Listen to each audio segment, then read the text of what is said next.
हरे Krishna. Virtual estate creation part 3। दोस्तों, हमने दो पार्ट में ऐसा देखा कि वेल्थ क्रिएशन के लिए इंडियंस लोग कौन से इन्वेस्टमेंट इंस्ट्रूमेंट्स में पैसा डालते हैं ज़्यादा करके। तो सबसे पहला है प्रॉपर्टी, फिर गोल्ड, फिर mutual fund and equity and fourth is FDs.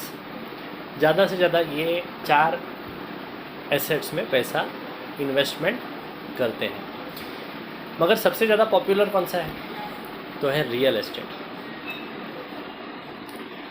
Real estate में एक टाइम पे बहुत ही अच्छा रिटर्न मिलता था, मगर अभी उतना रिटर्न नहीं मिलता है। अभी रिटर्न सिंगल डिजिट में आ गया रियल एस्टेट में भी।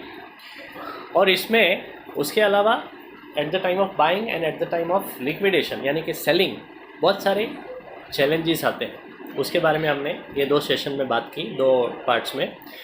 आज हम तीसरा पार्ट देखेंगे कि इसके बदले में अगर हम वर्चुअल एस्टेट क्रिएट करें इंस्टेड ऑफ रियल एस्टेट तो उसमें हमें क्या फ़ायदा होएंगे, क्या फ़ायदा हो सकते हैं। तो उसके बारे में आज बात करता हूँ मैं। तो सबसे पहला जो एडवांटेज है वर्चुअल एस्टेट का ओवर रियल एस्टेट के, रियल एस्टेट में जो है वो जो परचेज प्राइस है ना, 10,000 का EMI अगर हम भरते हैं, 10,000 का EMI भरते हैं तो अपने को 13 लाख का ही प्रॉपर्टी मिलता है। 13 लाख का लोन मिलता है, 13 लाख का प्रॉपर्टी मिलता है।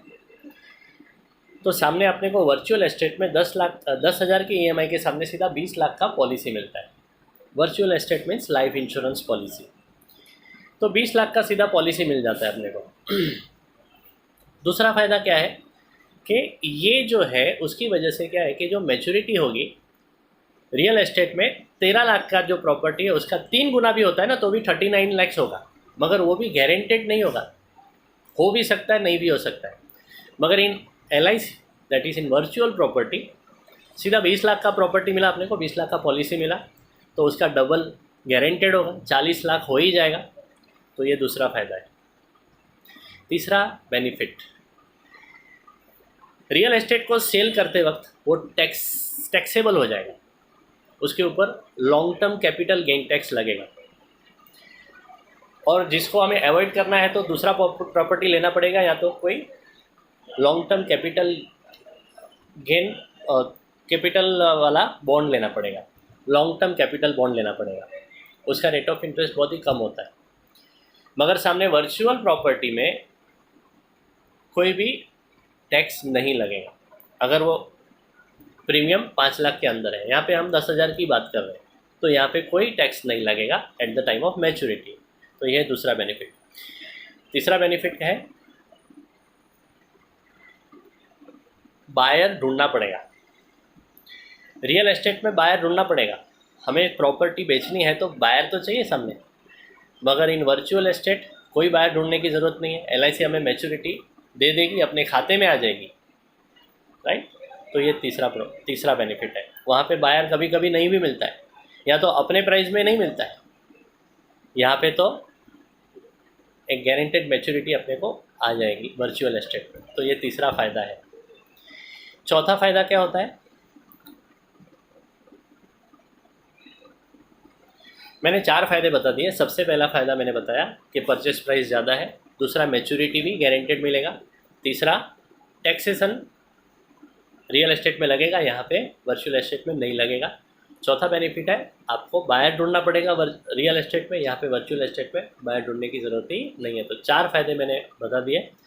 अभी 5वां फ़ायदा है यहाँ पे, अगर हम पहले रियल एस्टेट का बताता हूँ। अगर हम EMI नहीं भर पाते हैं इन केस, तो क्या होता है, हम आधी प्रॉपर्टी नहीं बेच सकते।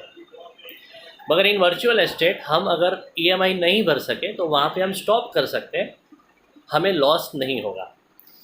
लास्ट में हमने जितना भरा है उससे ज़्यादा ही मिलेगा। तो यहाँ पे हम स्टॉप कर सकते हैं, उसको रिड्यूस पेड अप पॉलिसी बोलते हैं। तो वर्चुअल एस्टेट में ये अपने को बेनिफिट मिलता है, रियल एस्टेट में नहीं मिलता है। हमें कंपलसरी वो लोन भरनी ही है, उसका EMI भरना ही है। तो ये 5वां बेनिफिट है वर्चुअल एस्टेट का। छठा बेनिफिट, 6th बेनिफिट क्या है? यहाँ पे ईएमआई में भी डिस्काउंट मिलता है।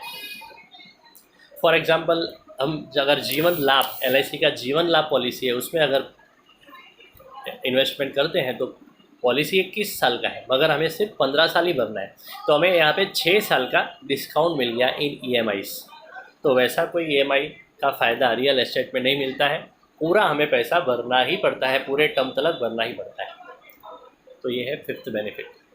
6th बेनिफिट, हमें loan pre sanction loan real estate में नहीं मिलता क्योंकि ऑलरेडी हम लोन लेके बैठे हैं, और लोन कहाँ से मिले।